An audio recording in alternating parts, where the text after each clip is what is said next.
ዛሬ በሚስተር ፕሮሞተር ላይ የፈለግነው የዩቲዩብ ቻናል ኢኦቲ ሪአክት ነው። እንግዲህ ኢኦቲ ሪአክት የሚታወቀው ትችት፣ ጥላቻ አይደለም በሚል መሪ ቃል ነው። እንግዲህ በዚህ የዩቲዩብ ቻናል ከ181 ሺህ በላይ ሰብስክራይበር እና 578 ቪዲዮዎች ያሉት የዩቲዩብ ቻናል ነው። እንግዲህ ኢኦቲ ሪአክት በሀገራችን ዋናነት ላይ የሚያተኩሩ ሃይማኖታዊና ፖለቲካዊ ነገሮች ላይ በጥልቀት ሪአክት ኦር ትችት የሚሰጥ የዩቲዩብ ቻናል ነው። እንግዲህ የምናውቀውን እናገራለን፣ ያየነውን እንመሰክራለን ተብሎ በዮሐንስ ወንጌል ምዕራፍ 3 ቁጥር 11 በተጻፈው መሰረት እሱም ያየውን የሰማውን የሚያውቀውን እንግዲህ ይናገራል። እንግዲህ እዚህ ላይ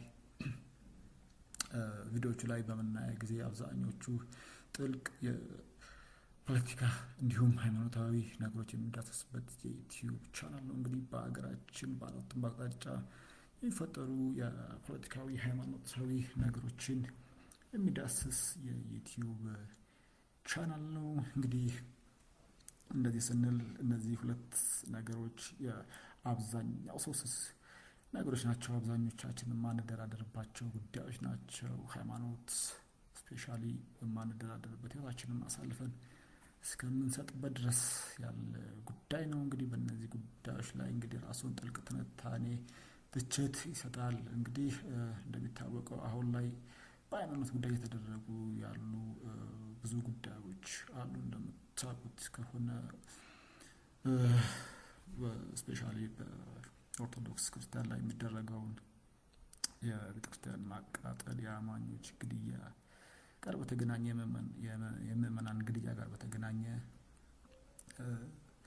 የሚሰጥ የትችት የዩቲዩብ ቻናል ነው። እንግዲህ እነዚህን በመንቀፍ እንደዚህ መሆን የለባቸውም፣ ለምን ይፈጠራል፣ እንደ አንድ ሀገር ነዋሪ እነዚህ ለምን ሀፕን ያደርጋሉ የሚል የዩቲዩብ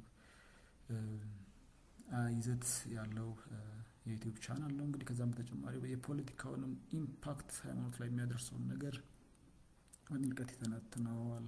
በዚህ ዩቲዩብ ቻናል ላይ እንግዲህ ፖለቲካ ሃይማኖትን ምን ያህል ኢምፓክት እንደሚያደርገው የምናይበት የዩቲዩብ ቻናል ነው። እንግዲህ አብዛኞቹ ማለት ይቻላል ከጥልቅ የሆነ ትንታኔ የሚሰጥ የዩቲዩብ ቻናል ነው። እንግዲህ ታይትሎቹንም ቪዲዮዎቹንም በምናይበት ጊዜ ተምኔሎቹንም አሪፍ ናቸው። የቪዲዮም ኳሊቲ ጥሩ ነው። እንግዲህ ሬት ስጠው ብትሉኝ እንደ አንድ የዚህ የዩቲዩብ ተከታይ 9.7 ሰጠዋለሁ። ምክንያቱም ገና እያደገ ያለ ብዙ የሚታትር ወጣት ልጅ ነው።